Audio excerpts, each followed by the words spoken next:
Hello everyone, my self कीर्ति गोयल और मैं आप सभी के लिए EAFM हेड से इकोनॉमिक एनालिसिस का कोर्स लेकर आई हूँ। जैसा कि हम सभी जानते हैं, अभी लॉकडाउन पीरियड को इंक्रीज़ कर 3 मई तक कर दिया है, तो प्लीज़ आप अपने घर पर रहिए और सेफ रहिए। आप सभी के पास काफ़ी टाइम है। आई होप अपने टाइम का अच्छे से यूटिलाइजेशन कर रहे होंगे, आपकी स्टडी अच्छी चल रही होगी। ये कुछ डिटेल्स मेरे बारे में। मैंने यूनिवर्सिटी ऑफ राजस्थान से मास्टर्स किए, डबल एमकॉम किया है EAFM और बिजनेस एडमिनिस्ट्रेशन से, और 2 टाइम कॉमर्स में नेट क्वालिफाई किया है। हमने हमारे लास्ट वीडियो के अंदर demand schedule, demand graph, demand function का ओवरव्यू स्टडी किया था। आई होप आपको सब कुछ अच्छे से समझ में आया होगा। अगर आपको कहीं कुछ ना समझ में आए तो आप कमेंट सेक्शन में मुझे ज़रूर बताइएगा। आप सभी के फीडबैक मेरे लिए बहुत ही इम्पॉर्टेंट है। So we should start the course. Law of demand आज का हमारा टॉपिक है। आइए देखते हैं लॉ ऑफ डिमांड कहता क्या है। Law of demand explains the relationship between the price and the quantity demanded of a commodity, assuming other factors affecting the demand to be constant. According to the law, other factors being constant, quantity demanded of a commodity is inversely related to the price of the commodity. यानी कि हम law of demand जब study करते हैं तो ये price और quantity demanded के बीच का रिलेशन बताता है जब अदर फैक्टर्स कांस्टेंट होते हैं, राइट। और प्राइस और क्वांटिटी में कैसा रिलेशन बताता है? ये इनवर्स रिलेशन बताता है। अगर आपको याद हो, जब हमने डिमांड को स्टडी किया था तब हमने डिमांड के 3 मेन एलिमेंट्स देखे थे। क्या थे वो? क्वांटिटी डिमांडेड, प्राइस और गिवन पीरियड ऑफ टाइम। ये तीनों एलिमेंट्स हमेशा डिमांड के लिए एग्जिस्ट रहते हैं। तो यहाँ पर भी हम ये देख सकते हैं कि ये तीनों एलिमेंट्स यहाँ पर एग्जिस्ट कर रहे हैं। प्राइस और क्वांटिटी के बीच का रिलेशन बता रहा है, और जब भी हम प्राइस और क्वांटिटी के बीच का रिलेशन स्टडी करते हैं तो वो एक पर्टिकुलर टाइम के लिए ही होता है। अब यहाँ पर हमें एक चीज़ और नोटिस में आई है कि other factors affecting the demand to be constant. अगर आपने मेरा लास्ट वीडियो देखा होगा लेक्चर, तो वहाँ पर हमने डिमांड फंक्शन का ओवरव्यू लिया था। तो डिमांड फंक्शन के ओवरव्यू में हमने ये फैक्टर्स देखे थे जो प्राइस के अलावा ऐसे फैक्टर्स जो डिमांड को इफेक्ट करते हैं। वो क्या थे? Income of the consumer, price of the related goods, taste and preference, expectation regarding future prices. ये सारे हमारे कुछ पॉइंट्स थे। तो ये सारे पॉइंट्स जहाँ पर वर्क नहीं करते, ये सारे पॉइंट जब कांस्टेंट रहते हैं, सिर्फ क्वांटिटी और प्राइस के बीच में ही रिलेशन एग्जिस्ट करता है, तो वहाँ पर क्या होता है? लॉ ऑफ डिमांड होता है, राइट। तो आई होप आपको यहाँ पर किसी तरह का कोई डाउट नहीं होगा। हम इसे और अच्छे से अंडरस्टैंड करते हैं। The relationship holds true as long as all other things remain equal. ये यहाँ पर बहुत ही इंपॉर्टेंट चीज़ है हमारे लॉ ऑफ डिमांड की, जो कि डिमांड को लॉ ऑफ डिमांड बनाता है कि अदर थिंग्स इक्वल होनी चाहिए। This part is so important that economist use a Latin term to describe it, ceteris paribus. ये सिट्रस पैरिपस का मतलब क्या है? कि all other things remain equal. बाकी सारी चीज़ें एक जैसी ही रहती है, जैसी थी वैसी ही रहती है, सब चीज़ें कांस्टेंट रहती है। सिर्फ प्राइस और क्वांटिटी डिमांडेड के बीच का रिलेशन जब स्टडी किया जाता है तो वो हमारा लॉ ऑफ डिमांड होता है। यानी कि डिमांड को लॉ ऑफ डिमांड में कन्वर्ट करता है ये एक स्टेटमेंट कि all other things remain equal, right. All other things that need to be equal under ceteris paribus are other determinants of the demand. These are prices of related goods और services. अब prizes of related goods and services में क्या चीज़ें आती हैं? हमने study किया था कि हमने इसका एक एग्जाम्पल देखा था पेप्सी और कोको कोला का, कि पेप्सी के प्राइसेस इंक्रीज होने या डिक्रीज होने का इफेक्ट कोको कोला की डिमांड पर पड़ता है। ठीक इसी तरह हमने एक एग्जाम्पल लिया था कार और पेट्रोल का, कि पेट्रोल के प्राइसेस इंक्रीज या डिक्रीज होने का इफेक्ट कार की डिमांड पर पड़ता है, राइट। इसी तरह से हम इनकम के बारे में स्टडी किया था कि अगर कंज्यूमर की इनकम इंक्रीज हो जाती है तो या तो ज़्यादा क्वांटिटी की डिमांड करता है या अच्छी क्वालिटी की गुड्स की डिमांड करता है, राइट। अच्छी क्वालिटी की गुड्स की डिमांड करता है। इसी तरह टेस्ट एंड प्रेफरेंस के अंदर हमने एग्जांपल स्टडी किया था लैंडलाइन एंड स्मार्टफोन्स का, कि जब स्मार्टफोन्स आए तो उन्होंने लैंडलाइन की डिमांड को बिल्कुल ही ख़त्म कर दिया। एंड एक्सपेक्टेशंस, इसके लिए हमने स्टडी किया था गोल्ड के प्राइजेस को, कि अगर हमें पता चलता है कि नेक्स्ट वीक गोल्ड के प्राइस इंक्रीज हो रहे हैं या डिक्रीज हो रहे हैं तो उसका इफेक्ट आज की हमारी गोल्ड परचेजिंग पर पड़ता है। तो ये हमारे कुछ एलिमेंट्स है जो कि प्राइस के अलावा डिमांड को इफेक्ट कर सकते हैं, और हमारा लॉ ऑफ डिमांड कहता है कि ये सारे के सारे एलिमेंट्स कांस्टेंट होने चाहिए, तभी हमारा लॉ ऑफ डिमांड इम्प्लीमेंट होता है। अच्छा, यहाँ पर हमें एक और पॉइंट गिवन है, for aggregate demand the number of buyers in the market is also a determinant. अब एग्रीगेट डिमांड, इस वर्ड को देखकर आपको कुछ याद आ रहा है? एग्रीगेट डिमांड को देखकर आपको याद आ रहा होगा कि हमने पढ़ा था कि एग्रीगेट डिमांड मार्केट डिमांड को रिप्रेजेंट करती है, राइट? तो यहाँ पर क्योंकि इंडिविजुअल के डिमांड का टोटल ही क्या होती है, एग्रीगेट डिमांड होती है, इंडिविजुअल की डिमांड रिप्रेजेंट करती है क्वांटिटी डिमांडेड को, और जब हम होल मार्केट की स्टडी करते हैं तो वो हमारी एग्रीगेट डिमांड बन जाती है। तो एग्रीगेट डिमांड को कौन इफेक्ट कर सकता है? The number of buyers. Number of buyers individual की डिमांड को इफेक्ट नहीं कर सकते, वो किसे इफेक्ट कर सकते हैं? मार्केट की डिमांड को, क्योंकि जितने नंबर ऑफ बायर ज्यादा होंगे उतने ही नंबर ऑफ क्वांटिटी की डिमांड ज्यादा हो जाएगी, प्राइस के ऊपर इफेक्ट आएगा। तो in this market it also a determinant, तो ये भी एक डिटर्मिनेंट। इसके अलावा और क्या डिटर्मिनेंट्स हो सकते हैं? इसके अलावा हो सकती है वेदर कंडीशंस, राइट? इसके अलावा हो सकती है पॉपुलेशन, इसके अलावा हो सकती है गवर्नमेंट पॉलिसीज, जिनका आइडिया हमने लास्ट लेक्चर के अंदर देखा था। तो ये सब चीज़ें हमारी डिमांड को इफेक्ट करती हैं। तो इन सब चीज़ों के कांस्टेंट रहने पर ही हमारा लॉ ऑफ डिमांड इम्प्लीमेंट होता है। ये चीज़ आपको यहाँ पर आई होप क्लियर हो गई होगी। नेक्स्ट पॉइंट हम देखते हैं, price and demand moves in opposite direction. Price and demand हमेशा अपोजिट डायरेक्शन में मूव करते हैं, this is a important thing, ठीक है?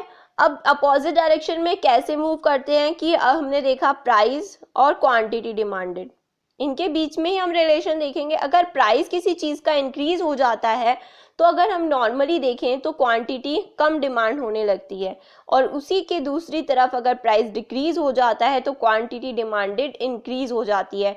तो ये जो हमारा रिलेशन है प्राइस और क्वांटिटी डिमांडेड का, ये क्या हो गया है?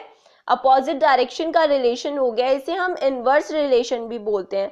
और ये रिलेशन एक्चुअली कब क्रिएट हो पाता है? जब अदर थिंग्स जो अदर गुड्स हैं, अदर इफेक्ट्स हैं, वो स्टेबल रहते हैं, उनके अंदर किसी भी तरह का कोई चेंज नहीं होता है।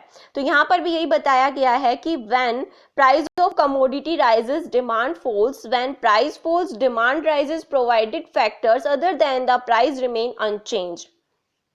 Normally, more of a commodity is demanded at a lower price and less of it at higher price. ये आप जनरल प्रोस्पेक्टिव से भी सोच सकते हैं, और हमने इसे डिमांड शेड्यूल और डिमांड कर्व के अंदर भी काफ़ी अच्छे से अंडरस्टैंड किया था कि प्राइस और क्वांटिटी डिमांडेड के अंदर इनवर्स रिलेशनशिप होता है, अपोजिट डायरेक्शन का रिलेशनशिप होता है।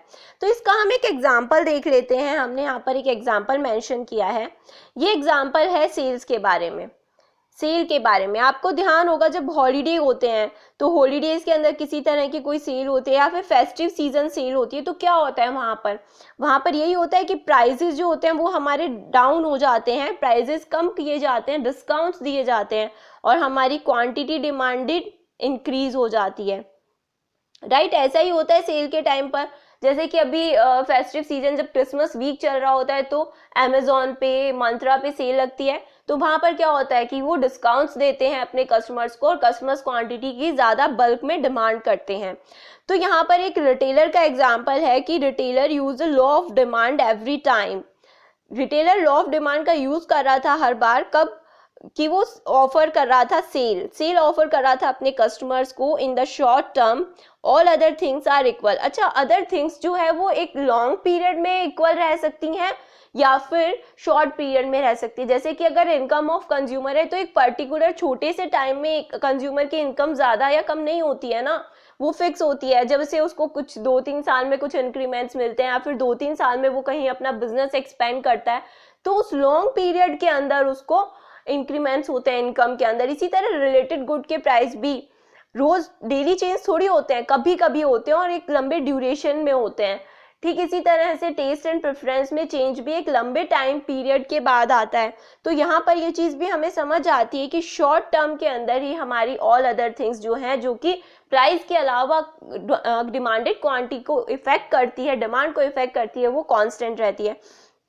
तो उसने रिटेलर ने ये चीज़ अंडरस्टैंड की, उसने लॉ ऑफ डिमांड को यूज़ किया कि एक शॉर्ट पीरियड के अंदर तो सारी चीज़ें इक्वल रहती हैं, उनका कोई इफेक्ट नहीं होता है, सिर्फ प्राइस इफेक्ट करेगा। तो उसने क्या किया, sales are very successful in driving demand, shoppers respond immediately to the advertise price drop. Shoppers जो हैं, कस्टमर्स जो हैं, वो कैसे रिस्पॉन्ड करते हैं, जैसे ही उन्हें पता चलता है कि डिस्काउंट्स मिल रहे हैं वो वहाँ पर पहुँच जाते हैं शॉपिंग के लिए। It works it works especially well during massive holidays sale, festive season sales, etc.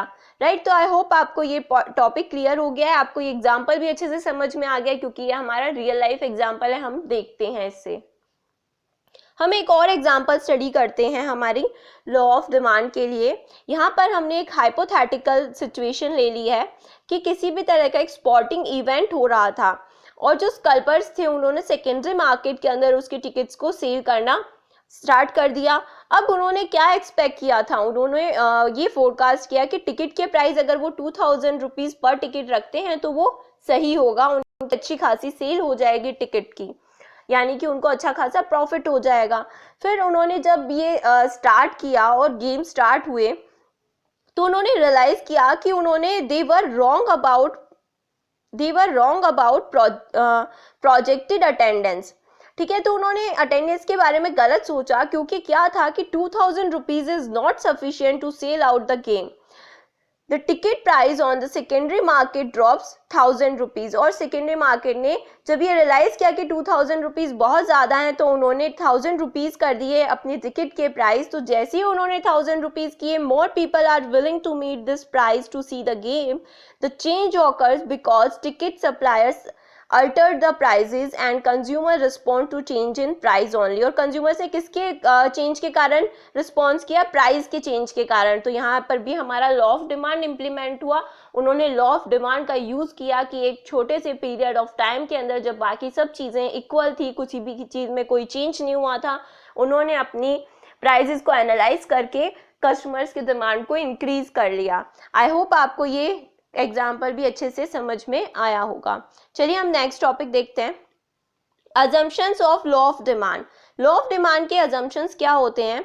Other things being constant which means the law will be valid as long as other things remain unchanged. हमने study किया था कि other things अगर unchange रहती है तो हमारा law of demand implement होता है, राइट। तो यहाँ पर हमें देखना है कि अदर थिंग्स कौन कौन सी है। There should be no change in price of related goods. Related goods की प्राइस के अंदर कोई चेंज नहीं होना चाहिए, जहाँ पर हमने Pepsi, Coca Cola, car and petrol का एग्जांपल लिया था। अच्छा, अब यहाँ पर हमें ये पता चलता है कि रिलेटेड गुड्स दो तरह की होती है, सब्स्टिट्यूट एंड कॉम्प्लीमेंट्री गुड्स।